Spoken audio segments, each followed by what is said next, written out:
ایک ہے رب چاہی زندگی، ایک ہے من چاہی زندگی۔ من چاہی زندگی جہنم میں لے جائے گی، رب چاہی زندگی جنت میں لے جائے گی۔ راستے دو ہی ہیں، تیسرا کوئی راستہ نہیں۔ ہمیں اختیار دیا اللہ تعالیٰ نے، موت سے پہلے کا اختیار ہے۔ چاہے تو اس زندگی کو ہم اللہ کے حکموں پر، رب چاہی پیارے نبی صلی اللہ علیہ وسلم کے طریقے پر گزار کر اپنی جنت تیار کر لیں، یا پھر اس سے ہٹ کر چلیں گے تو پھر جہنم تیار۔ تو مختصر سی زندگی ہے، یہاں کی عیش مختصر، یہاں کا آرام مختصر، یہاں کی مالداری مختصر، یہاں کی بادشاہت، کوئی بادشاہ بنا بھی تو کتنے سال، 60 یا 70 سال بس، یا چند سال زیادہ یا کم۔ تو بادشاہ بنا تو کتنے دن کے لیے، امیر بنا تو کتنے دن کے لیے، کوٹھی بنائی، بنگلہ بنایا، کروڑوں خرچ کیے، کتنے دن رہے گا؟ اس لیے کہا دھوکے کا گھر ہے، یہاں جینا لگاؤ۔ تو یہاں کی عیش مختصر۔ اچھا کوئی تکلیف میں بھی ہے تو کتنے دن، بیماری میں ہے تو کتنے دن، غربت میں ہے تو کتنے دن، تنگی میں ہے تو کتنے دن، چھوٹے مکان میں ہے تو کتنے دن، بڑے مکان میں ہے تو کتنے دن، کاروں میں گھوم رہا ہے تو کتنے دن۔ وہ مسافر خانہ ہے، دھوکے کا گھر ہے، مچھر کا پر ہے، یہاں کیا جی لگانا۔ وہ آ رہی ہے ہمیشہ ہمیشہ کی زندگی، جو کبھی بھی ختم نہ ہوگی۔ اس زندگی کا فکر کرنا، اس زندگی کے بارے میں سوچنا، کیوں آیا ہوں، کہاں جانا ہے، مقصد حیات کیا ہے، اللہ نے مجھے کیوں پیدا کیا ہے، میرے رب نے، میرے مالک نے مجھے کیوں پیدا کیا ہے، مجھے کہاں جانا ہے۔ تو پیدا کرنے والے سے پوچھو کہاں جانا ہے، تو پیدا کرنے والے نے بتایا ہے۔ جی ہاں، نبی بھیجے ہیں بتانے کے لیے کہ ہم نے پیدا کیا ہے، انہیں بتاؤ ہم نے اس لیے پیدا کیا ہے، اس لیے بھیجا ہے۔ تو 1,24,000 انبیاء علیہ الصلوۃ والسلام تشریف لائے اور انہوں نے آنے کا مقصد بتایا، دنیا میں آنے کا مقصد، کیوں پیدا کیے گئے ہو، کہاں جانا ہے۔ میرے بھائیوں، دوستو، بزرگوں، ہمارے آپ کے آقا حضرت محمد صلی اللہ علیہ وسلم نے بھی ارشاد فرمایا کہ تمہیں آخرت کے لیے بھیجا گیا ہے۔ دنیا تمہارے لیے بنی ہے، تم آخرت کے لیے بنے ہو۔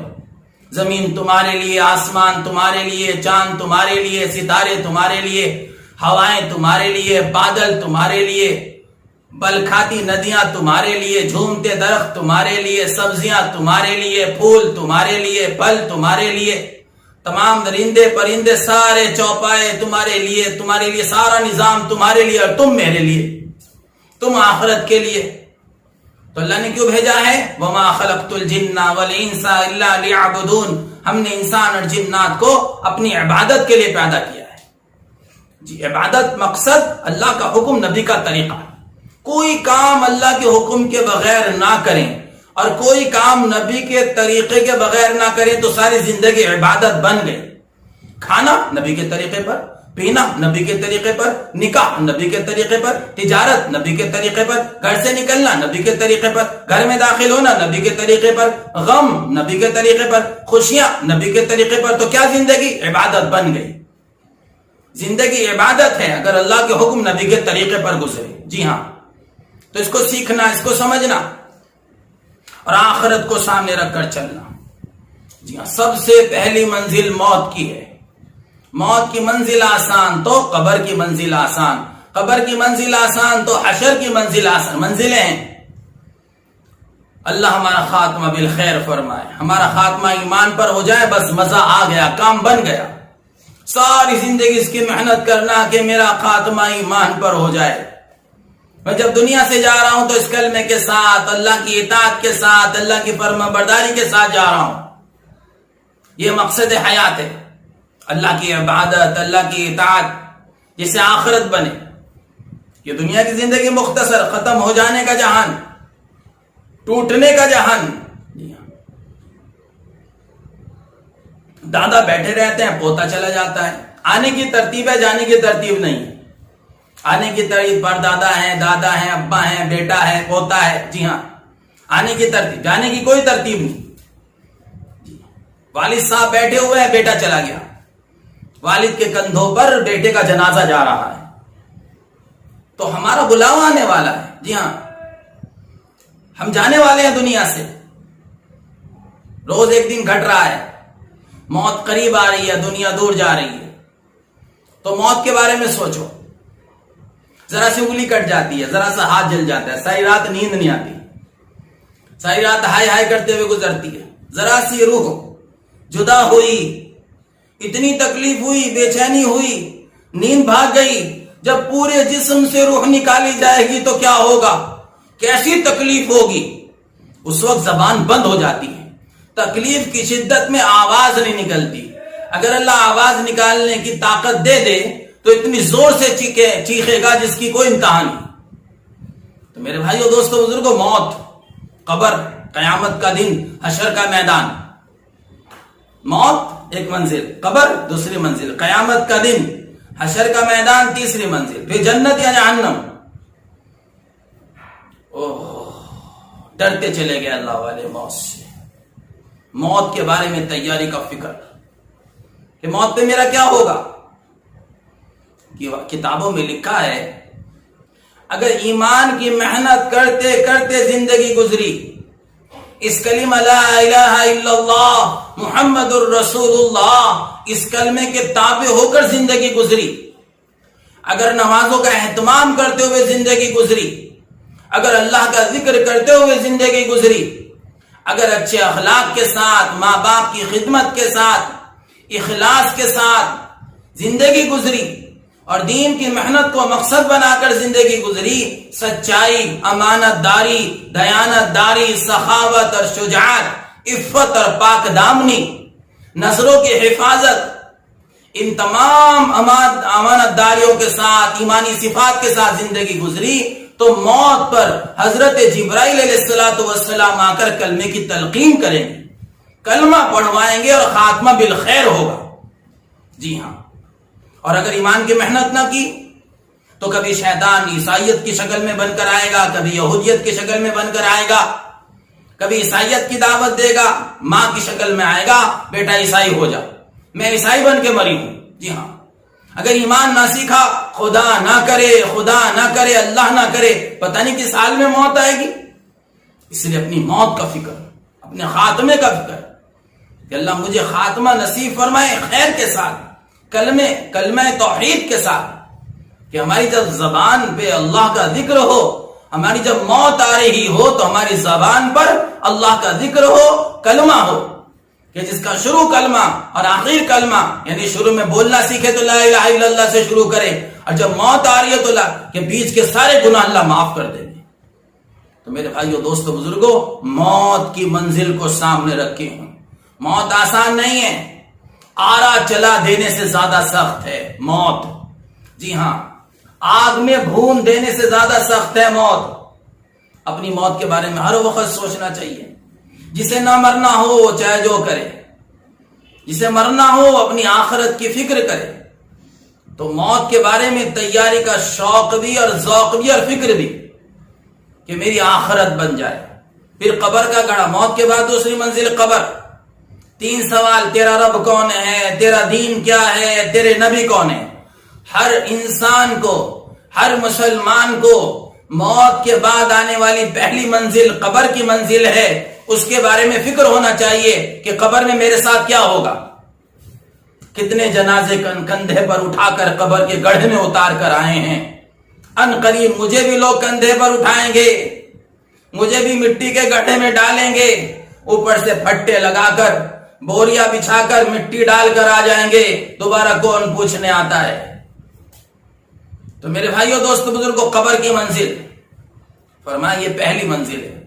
حضرت عثمان غنی رضی اللہ تعالیٰ عنہ جب قبر پہ سے گزرتے اتنا روتے کہ داڑھی مبارک آنسوں سے تر ہو جاتی تھی. ہمیں بھی کبھی رونا آتا ہے، کبھی قبرستان جا کر رونا آتا ہو، دل زندہ ہو جاتا ہو. کبھی قبرستان جا کر دیکھا کرو، دل مچلتا ہے نہیں آخرت کے لیے. دل تڑپتا ہے نہیں آخرت کے لیے. ہاں دنیا ایسی غالب ہوئی قبرستان میں جا کر بھی ہم لوگ دنیا کا ذکر کرتے ہیں. ہاں اتنے قبر تیار ہوتی ہے, اتنے آپس میں ادھر ادھر کی باتیں شروع ہو جاتی ہیں, جانے کون کہاں کہاں کے تذکرے کرتا ہے, حالانکہ وقت آخرت کی فکر کا ہے. کیوں؟ میں تو عرض کیا کرتا ہوں کہ دیکھو 2-4 آدمی گاڑی میں رکھ کر کسی جس کا انتقال ہو جائے اس کے جنازے کو گاڑی میں رکھ کر قبرستان چھوڑ آتے. کیا ضرورت تھی اتنے سارے لوگوں کو لے کے جانے کی؟ کہ نہیں, ان لوگوں کے اندر آخرت کا فکر پیدا کرنا مقصود ہے, اس لیے بلایا گیا ہے. یہ دیکھو آج ایک آدمی کو تم قبر میں رکھ کر آ رہے ہو, کل کو تمہارا نمبر لگنے والا ہے. ایک آدمی نے ظہر میں اعلان کیا, ظہر کی نماز کے بعد اس نے اعلان کیا کہ بھائی ایک شخص فلاں اس کا انتقال ہو گیا, اس کے جنازے کی نماز عصر کی نماز کے بعد ہوگی. عصر کی اذان ہو گئی, نماز ہوئی تو اعلان ہو رہا تھا جن صحاب نے ظہر میں اعلان کیا تھا ان کا بھی انتقال ہو گیا, ان کی نماز جنازہ مغرب کے بعد ہوگی. اعلان کرنے والے کو پتا نہیں ہے کہ تیرا بھی اعلان ہونے والا ہے. تو ہر وقت اس کی سوچ کس حال میں میری موت آنے والی ہے.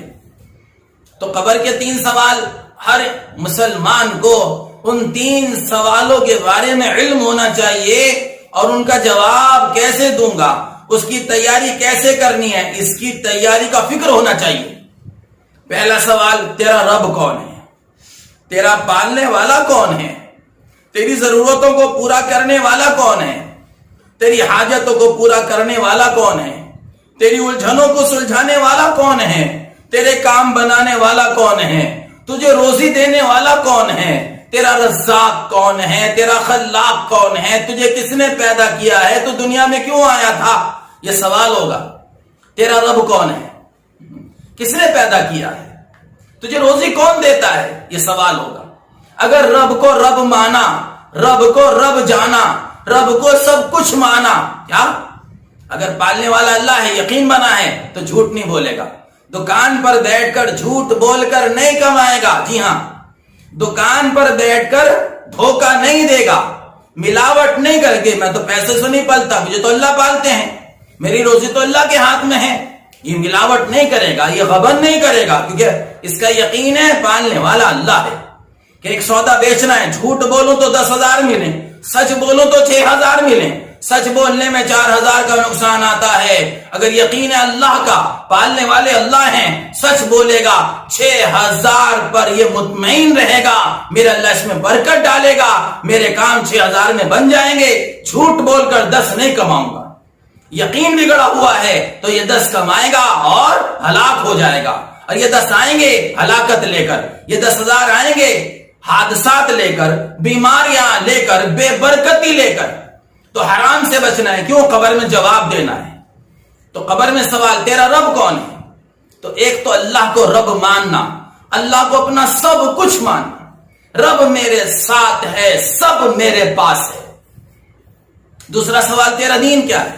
جس نے دین کو سیکھا, جس نے دین کو سمجھا, جس نے دین کے لیے قربانی دی, جس نے دین کے لیے جان مال لگائی, جو دین سیکھنے کے لیے اللہ والوں کی مجلسوں میں گیا, جو دین سیکھنے کے لیے علماء کرام کی خدمت میں گیا, جو دین سیکھنے کے لیے اللہ کی راہوں میں پھرا, وہ فوراً کہہ دے گا میرا دین اسلام ہے, میرا رب اللہ ہے, میرا دین اسلام ہے. تیرے نبی کون ہے؟ روایات میں آتا ہے کہ حضور اقدس صلی اللہ علیہ وسلم کا چہرہ انور دکھایا جائے گا. جی ہاں, اللہ ہمیں سب کو پیارے نبی کی زیارت نصیب فرمائے, دنیا میں بھی خواب میں اللہ زیارت نصیب فرما دے. اس کے لیے درود پاک کثرت سے پڑھا کریں, روزانہ 1000 بار درود شریف پڑھ لیا کریں. جتنا کثرت ہوگی درود پاک کا, اتنا بہت جلدی پیارے نبی دنیا میں اللہ کرے خواب میں ہمارے تشریف لے آئیں. تو میرے بھائیو دوستو, قبر اطہر کے اندر پیارے نبی کا چہرہ انور دکھایا جائے گا اور پوچھا جائے ان کے بارے میں تم کیا کہتے ہو. تو اگر پیارے نبی کی راہ پر چلے, چہرہ بنایا پیارے نبی جیسا, لباس پہنا پیارے نبی جیسا, اخلاق بنائے پیارے نبی جیسے, معاملات بنائے پیارے نبی جیسے, معاشرہ بنایا پیارے نبی حضرت محمد صلی اللہ علیہ وسلم جیسا, صبح شام رات دن پیارے نبی کے طریقے پر زندگی گزاری, تو فوراً کہہ دے گا یہ تو میرے نبی ہیں حضرت محمد صلی اللہ تبارک و تعالی علیہ وسلم. تو قبر کا مسئلہ حل. 3 سوال ہوں گے، ان کی تیاری کرنی ہے، ان کی فکر کرنی ہے. قبر کے 3 سوال. جی ہاں، تیرا رب کون ہے؟ من ربک ما دینک من نبیک. تیرا رب کون ہے؟ تیرا دین کیا ہے؟ تیرے نبی کون ہے؟ ان 3 سوالوں کی تیاری کے لیے اللہ نے ہمیں دنیا میں بھیجا ہے. جی ہاں، ہم دنیا میں تیاری کے لیے آئے ہیں، آخرت کی تیاری. زندگی گزارنے نہیں آئے، زندگی بنانے آئے ہیں، مرنا ہے. جی ہاں. اور اللہ کریم، اللہ رحیم، رحمان و رحیم، اللہ حنان و منان دیان، اپنے بندوں پر بے حد مہربان.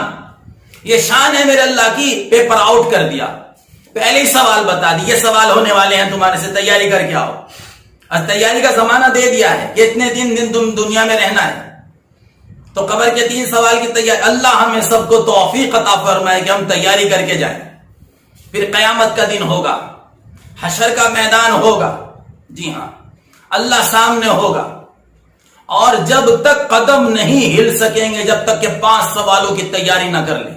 قبر کے 3 سوال، قیامت کے 5 سوال. جی ہاں، یاد کر لو، آج سے تیاری کی کوشش میں لگ جاؤ. عمر کہاں گزاری؟ پہلا سوال، عمر کہاں گزاری؟ بڑا قیمتی سرمایہ زندگی کا. کہتے ہیں زندگی کسے کہتے ہیں؟ زندگی کہاں گزاری؟ زندگی کسے کہتے ہیں؟ زندگی وقت کو کہتے ہیں. وقت گزر رہا ہے، زندگی گزر رہی ہے. اب آپ بیان سن رہے ہیں، اللہ عمل کی توفیق دے تو یہ زندگی اس وقت بیان سننے میں گزر رہی ہے، میرا بیان کرنے میں گزر رہی ہے، اللہ کی باتیں سننے میں گزر رہی ہے، اللہ کی باتیں کرنے میں گزر رہی ہے. تو وقت جو اللہ کی باتیں سننے میں، اللہ کی باتیں کرنے میں، اللہ کی عبادت میں، اللہ کے حکموں کو نبی کے طریقے پر پورا کرنے میں گزری، وہ زندگی کامیاب ہو گئی. قیامت میں سوال ہوگا، زندگی کہاں گزاری؟ تو زندگی ہم نے کہاں گزار دی؟ فلموں میں. زندگی کہاں گزار دی؟ کرکٹ کے میدانوں میں. زندگی کہاں گزار دی؟ حرام ناجائز تعلقات قائم کرنے میں. زندگی کہاں گزار دی؟ زیناکاری میں، شراب میں، جوا میں. زندگی کہاں گزار دی؟ نافرمانیوں میں. زندگی کہاں گزار دی؟ اندھیروں میں. زندگی بڑا قیمتی سرمایہ ہے.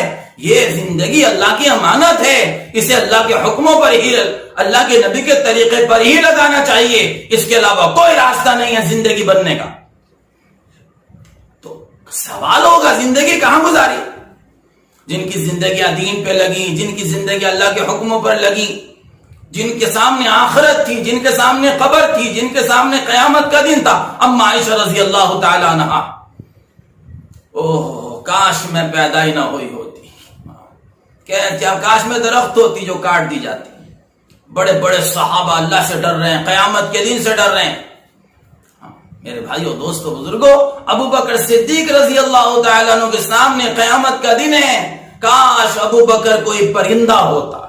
ایک پرندے کو بیٹھے دیکھا، کاش ابو بکر کوئی پرندہ ہوتا. ٹھنڈی ہواؤں میں اڑتا ہے، درختوں کی چھاؤں میں بیٹھتا ہے، اور قیامت میں کوئی حساب نہیں. قیامت میں کوئی حساب نہیں. جو ساری زندگی دین کے لیے قربان کر گئے، انہیں قیامت کے دن کا غم تھا. ہمیں کیا ہے؟ ہم نے کیا تیاری کی قیامت کے لیے؟ اللہ کے سامنے ننگے بدن کھڑا ہونا ہے. جی ہاں، ایک ایک پل کا حساب دینا ہے، ایک ایک رات کا حساب دینا ہے، ایک ایک دن کا حساب دینا ہے. کتنی راتیں غفلت میں گزری، کتنے دن غفلت میں گزرے، کتنی صبحیں، کتنی شامیں اللہ کی نافرمانیوں میں گزاری. اللہ کا خیال بھی نہ آیا. اللہ نے پوچھ لیا، او میرے بندے، میں نے تجھے اتنی نعمتیں دی، تو کیا کر کے آیا ہے؟ کیا جواب دے؟ تو زندگی کہاں گزاری؟ پھر دوسرا سوال، جوانی کہاں خرچ کی؟ دھیان سے سنیں، جوانی کہاں خرچ کی؟ سوال ہوگا. زندگی کا سوال ہو چکا، عمر کا سوال ہو چکا، جوانی بھی تو اس میں آگے کہ نہیں. جوانی کا زمانہ کریم زمانہ ہوتا ہے. یہ جوانی کا زمانہ کریم زمانہ، اس کا الگ سے سوال ہوگا. جوانی کہاں گزاری؟ اللہ ہمیں اپنی جوانی کی حفاظت کرنے والا بنائے. ہر جگہ جوان کی ضرورت ہے، ملٹری میں، پولیس میں، کرکٹ میدان میں، کھیل میں، کود میں، محنتوں میں جوان کو پسند کیا جاتا ہے. تو اللہ بھی جوان کی عبادت کو پسند کرتے ہیں. قیامت کے دن 7 طرح کے آدمی ہوں گے جو اللہ کے عرش کے سائے کے نیچے ہوں گے. اس میں ایک وہ جوان بھی ہوگا جس نے اپنی جوانی اللہ کی عبادت میں لگائی ہوگی. تو جوانی قیمتی سرمایہ ہے. سوال ہوگا ہمارے سے جوانی کہاں گزاری؟ جوانی میں جوش زیادہ ہوتا ہے، جوانی میں قوت زیادہ ہوتی ہے، جوانی میں خواہشات زیادہ ہوتی ہیں، اس لیے جوان کی قدر ہوتی ہے، جوانی کی عبادت کی قدر ہوتی ہے. میرے بھائیو دوستو بزرگوں، یوں فرمایا جوانی میں خواہشات کی وجہ سے آدمی غلط راہوں پر چل پڑتا ہے، خواہش کی وجہ سے. اب سے جوانی کے بارے میں سوال ہوگا. جی ہاں، اس دن تمہارے منہ پر مہر لگا دی جائے گی اور جو کچھ تم نے کیا ہوگا تمہارے ہاتھ بیان کریں گے اور تمہارے پیر اس کی گواہی دیں گے. سوال ہوگا ہمارے سے، اعضا ہمارے خلاف بول پڑیں گے، ہمارے ہاتھ ہمارے خلاف بولیں گے، کیا کیا جرم کیے، کیا کیا گناہ کیے. یہ حساب ہونے والا ہے قیامت کے دن. میرے بھائیو دوستو بزرگوں، تو جوانی کا زمانہ خوبصورت زمانہ ہے. اپنی جوانی کو برباد نہ کریں اللہ کے واسطے. اللہ کے واسطے اپنے اوپر رحم کھائیں، اپنی جوانی کو برباد نہ کریں. اس جوانی کے جوش کو اللہ کو دے دو. جی ہاں، اللہ کے عرش کے سائے کے اندر رہنے کی نیت کرو کہ ہمیں اللہ کے عرش کا سایہ چاہیے. قیامت کے دن کی سختی کو ہم برداشت نہیں کر سکیں گے، ہم نہیں جھیل سکیں گے. صحابہ قربان ہوئے اس بات پر کہ ہمیں قیامت کے دن اللہ کے عرش کا سایہ مل جائے. تو میرے بھائیو دوستو بزرگوں، دوسرا سوال جوانی کہاں خرچ کی. تیسرا مال کہاں سے کمایا. ہم کمانے میں پابند ہیں، خرچ کرنے میں بھی پابند ہیں. لا الہ الا اللہ محمد الرسول اللہ. کمانے میں اس کلمے کی وجہ سے پابند ہیں اور خرچ کرنے میں اس کلمے کی وجہ سے پابند ہیں. حلال کمائیں گے، حلال راستوں پر خرچ کریں گے. کتنے لوگ ہیں حرام راستوں سے کماتے ہیں، حرام راستوں پر خرچ کر دیتے ہیں. کتنے لوگ ہیں حلال راستے سے کماتے ہیں لیکن حرام راستوں پر خرچ کر دیتے ہیں. کتنے لوگ ہیں حرام راستوں سے کماتے ہیں، حلال راستوں پر، دین کے راستوں پر خرچ کرتے ہیں، ان کو اجر ملنے والا نہیں ہے. پوچھو علماء کرام سے جا کر کہ ہاں یہ حرام کا مال صدقہ دینے سے کیا ہوگا. میرے بھائیو دوستو بزرگوں، اللہ ہماری سب کی حفاظت فرمائے. تو کمانے میں پابند ہیں، جھوٹ بول کے نہیں کمانا، دھوکہ دے کے نہیں کمانا، کم تول کے نہیں کمانا، ملاوٹ کر کے نہیں کمانا، سودی کاروبار نہیں کرنا. سود کا گناہ پوچھو علماء کرام سے جا کر، یہ سود لینا اور سود دینا کتنا بڑا گناہ ہے. وہ کبیرہ گناہوں میں سے ایک گناہ ہے. گالی دینا کبیرہ گناہ، جھوٹ بولنا کبیرہ گناہ، بڑا گناہ، بغیر توبہ کے معاف نہیں ہوتا. اللہ سود سے ہماری حفاظت فرمائے. تو سوال ہوگا مال کہاں سے کمایا، کہاں خرچ کیا، یہ سوال ہوگا. خرچ کرنے میں بھی پابند ہیں. جی ہاں، حرام جگہ مال نہیں لگائیں، مال اللہ کی امانت ہے، اسے حلال جگہ لگانا. جی ہاں، شادیوں میں بے جا خرچ کرنے سے منع فرمایا اللہ کے نبی صلی اللہ علیہ وسلم. جھنڈیاں لگائی جا رہی ہیں، ڈیکوریشن ہو رہی ہے اور پتہ نہیں کیا کیا فضول خرچیاں ہوتی ہیں. فرمایا فضول خرچی کرنے والا شیطان کا بھائی ہے. فضول خرچی سے بچنا، مال کو غلط راہوں پہ خرچ کرنے سے بچنا. اور 5 سوال ہوگا جو علم تھا اس پر کیا عمل کیا. اللہ نے ہمیں علم دیا ہے، علم کا حق ہوتا ہے، اس پہ عمل کرو. علم بہت بڑی چیز ہے، علم بہت بڑا خزانہ ہے. جب تو تن من دھن سے علم کے سیکھنے میں لگ جائے گا اللہ تجھے تھوڑا سا علم دے دے. علم نور ہے، اللہ کی ذات عالی سے نکلا ہوا نور ہے علم. وہ علم جو قرآن میں ہے، وہ علم جو حدیث پاک میں ہے. اللہ ہمیں ہماری قیامت تک آنے والی نسلوں کو علم کے سیکھنے سکھانے کے لیے اور عمل کرنے کے لیے قبول فرمائے. میرے بھائیو دوستو بزرگوں، چھوٹی سی زندگی ہے، ان قریب مرنا ہے، دنیا سے چلے جانا ہے. قبر کا وحشت ناک گڑا ہمارا ٹھکانہ ہے. قیامت کے دن اللہ جل جلالہ کے سامنے ہم سب کو کھڑا ہونا ہے، ایک ایک پل کا حساب دینا ہے. ہم تو دنیا میں آخرت کی تیاری کرنے آئے ہیں. یہ دنیا دھوکے کا گھر ہے. بار بار سوچا کرو، یہ بار بار کے مذاکرے، اللہ کرے دل زندہ ہو جائے، اللہ کرے یہ باتیں دلوں میں اتریں. خالی سننا سنانا مقصود نہیں ہے، مقصد عمل ہے. اس لیے بار بار تکرار کیا جائے، تکرار، بار بار کہو، بار بار کہو، بار بار، جس سے دل میں اترے.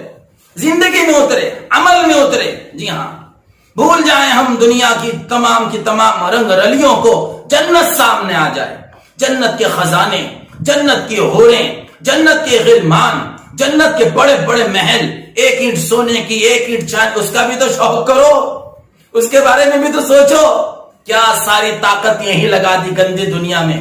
میرے رب نے جب سے دنیا کو بنایا ہے ایک بار بھی محبت سے نہیں دیکھا، ایک بار بھی الفت کی نگاہ نہیں ڈالی. کیسی ہے دنیا، کیسے لوگ دنیا کے دیوانے ہوئے پڑے ہیں.